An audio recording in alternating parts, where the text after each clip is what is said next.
আখেরি নবী বিশ্বনবী হুজুরে পাক সাল্লাল্লাহু আলাইহি সাল্লাম ছিলেন পবিত্রতার মূর্ত প্রতীক। ইতিহাসের সর্বশ্রেষ্ঠ মহামানব তিনি, নবীকুলের শিরোমণি তিনি সেই মানুষ যাকে সমগ্র সৃষ্টি জগতের প্রতি রহমত হিসেবে অভিহিত করেছেন স্বয়ং আল্লাহ রাব্বুল আলামিন। বিশ্বের শত কোটি মুসলিম হৃদয় যার প্রতি আবেগ, অনুভূতি আর ভালোবাসায় সিক্ত, যার ব্যাপারে এতটুকু মন্দ কথা উচ্চারণ করলে রক্তক্ষরণ ঘটে কোটি কোটি মানুষের হৃদয়ে, বিক্ষুব্ধ হয়ে ওঠে মোমেন মুজাহিদের আত্মা। কিন্তু ইসলাম প্রচারের প্রারম্ভকালে এই মানুষটিকেই সহ্য করতে হয়েছিল বহু অপমান। আঘাতে আঘাতে জর্জরিত হয়েছিল তার পবিত্র দেহ। শুনতে হয়েছিল পাগল, গণক, মিথ্যাবাদী, জাদুকর, এমন নানা অপবাদ। ইসলামের ইতিহাস থেকে আজ আমরা তুলে ধরব এমন এক নরাধমের কথা, যে ছিল রসুলের একান্ত আপনজন, অথচ সে ছিল অজ্ঞ আর অভিশপ্ত। ইতিহাসে সেই একমাত্র ব্যক্তি যে রসুলে পাক সাল্লাল্লাহু আলাইহি সাল্লাম এর পবিত্র চেহারা মোবারক লক্ষ্য করে থুতু নিক্ষেপের দুঃসাহস দেখিয়েছিল, আর এর পরিণতি হিসেবে তাকে পৃথিবীতেই ভোগ করতে হয়েছিল ভয়ানক শাস্তি। কে ছিল সেই নালায়েক বেত্তমিজ? রসুলের সাথে কি ছিল তার সম্পর্ক, আর কি ঘটেছিল তার কপালে?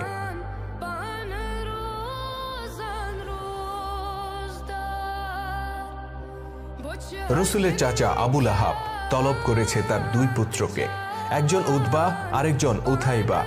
পুত্রদেরকে উদ্দেশ্য করে আবু লাহাব বলল, আমি আমার ভাতিজা মোহাম্মদকে নিজের প্রাণের চেয়ে বেশি ভালোবাসতাম।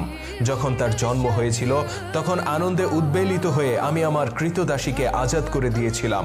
শুধু তাই নয়, তার সাথে আত্মীয়তার বন্ধন দৃঢ় করার জন্য আমি তার দুই কন্যা রুকাইয়া আর উম্মে কুলসুমের সাথে তোমাদেরকে বিয়ে দিয়েছিলাম।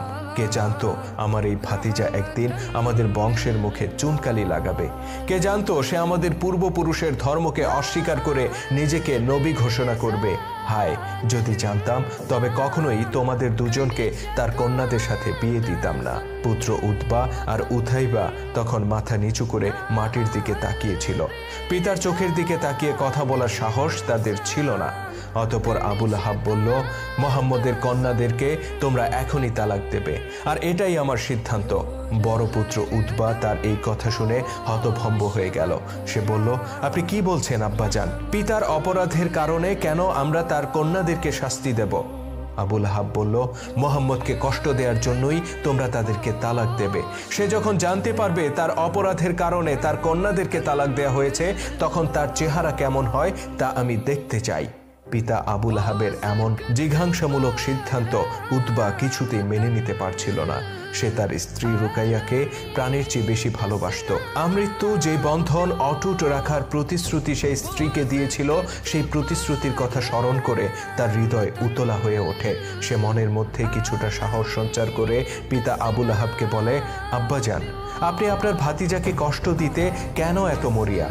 আমার অন্য চাচারাও তাকে নবী হিসেবে গ্রহণ করেননি, তথাপি তারা কেউই তাকে কষ্ট দেন না। আমাদের বনু হাশিম গোত্রের অধিকাংশ লোকই তার নতুন ধর্মের আহ্বান প্রত্যাখ্যান করেছে, কিন্তু তারা তাকে অত্যাচারী কোরাইশদের হাতে ছেড়ে দেয়নি। বরং বাইরের কেউ তাকে কষ্ট দিতে এলে তারা সকলে মিলে তাকে রক্ষা করে, তার নিরাপত্তা দেয়। কেবল আপনি ব্যতিক্রম। আপনি তাকে কষ্ট দেওয়ার জন্য সবসময় উদ্গ্রীব হয়ে থাকেন। এটা কি অন্যায় নয়? এটা কি আরবদের হাজার বছরের ইতিহাস ঐতিহ্যের প্রতি অসম্মান নয়? ছেলে উতবার মুখে এমন কথা শুনে রেগে অগ্নিশর্মা হয়ে ওঠে আবু লাহাব।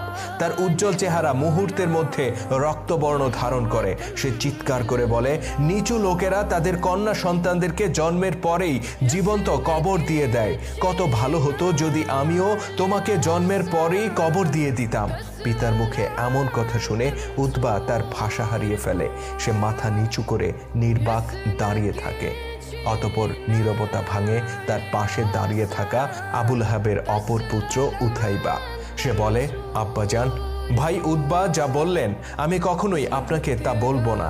আমি এখনই আমার স্ত্রীকে তালাক দিচ্ছি।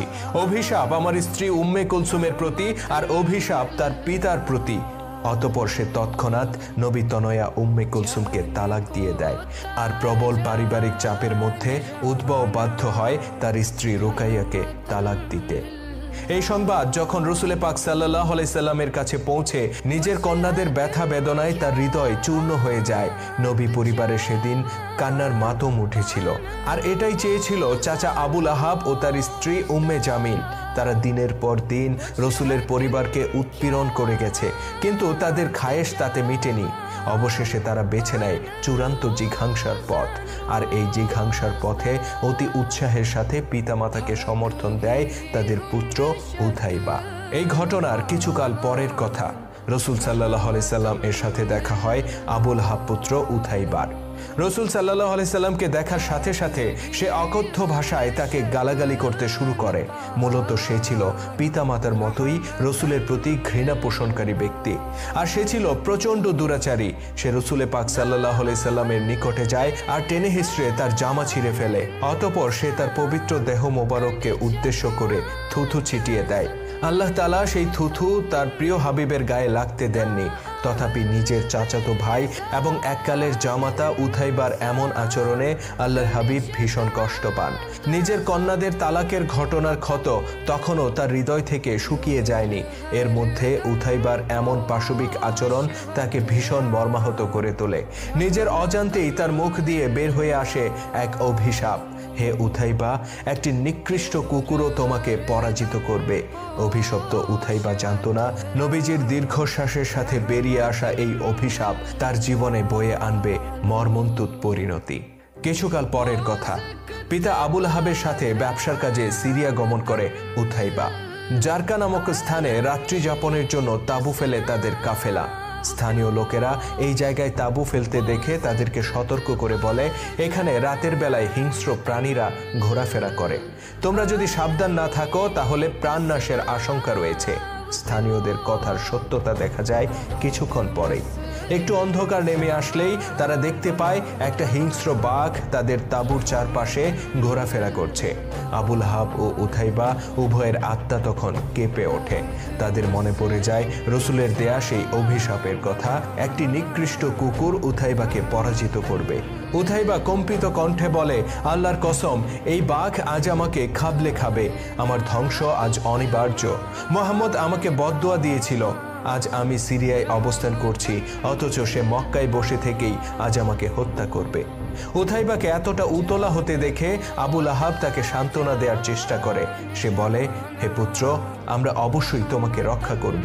অতঃপর আবুল আহাবের সিদ্ধান্তক্রমে উথাইবার তাঁবুর চারপাশে বৃত্তাকারে অনেকগুলো ওট শুইয়ে দেয়া হয়। তারা আশা করেছিল ক্ষুধার্ত প্রাণীটি শিকারের সন্ধানে এসে থাকলে উথাইবার নিকটে পৌঁছানোর আগেই শিকার হিসেবে এই ওটগুলোকে পেয়ে যাবে এবং তাদের একটিকে নিয়ে বিদায় হয়ে যাবে।